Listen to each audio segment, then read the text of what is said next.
क्या आप जानते हैं कि एक सादा अमल जो आप आज करें अल्लाह के नज़दीक सबसे ज़्यादा इंसाफ और हिफाजत का ज़रिया बन सकता है? क्योंकि अल्लाह ताला ने सूरह बकरा में फरमाया है कि ए ईमान वालो,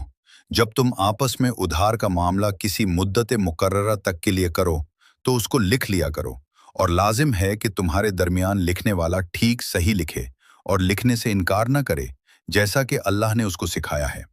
बस चाहिए कि वो लिख दे, और चाहिए कि वो शख्स लिखवाए जिसके ज़िम्मे हक वाजिब है, और चाहिए कि वो अपने परवरदिगार अल्लाह से डरता रहे और उसमें से कुछ भी कम न करे।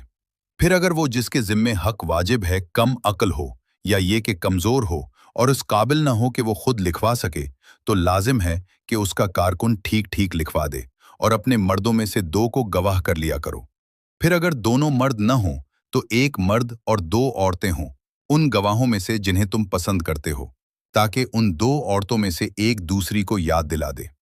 अगर कोई एक उन दोनों में से भूल जाए और गवाह जब बुलाए जाएं तो इनकार न करें, और उस मामले को खाह वो छोटा हो या बड़ा, उसकी मियाद तक लिखने से उकता न जाओ। ये किताबत अल्लाह के नज़दीक ज़्यादा से ज़्यादा इंसाफ से नज़दीक है, और गवाही को दुरुस्त तर रखने वाली है, और ज़्यादा लायक उसके कि तुम शुबह में न पड़ो, बजुज़ इसके कि कोई सौदा हाथों हाथ हो जिसे तुम बाहम लेते देते ही रहते हो, सो तुम पर उसमें कोई इल्ज़ाम नहीं कि तुम उसे न लिखो।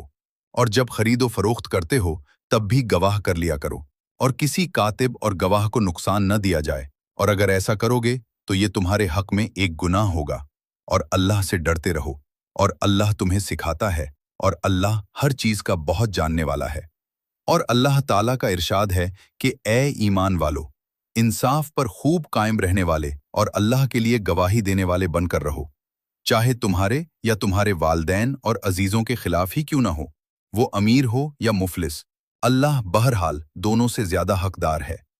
तो ख्वाहिश नफ्स की पैरवी न करना कि हक से हट जाओ, और अगर तुम कज्जी करोगे या पहलू तही करोगे तो जो कुछ तुम कर रहे हो अल्लाह इससे खूब खबरदार है।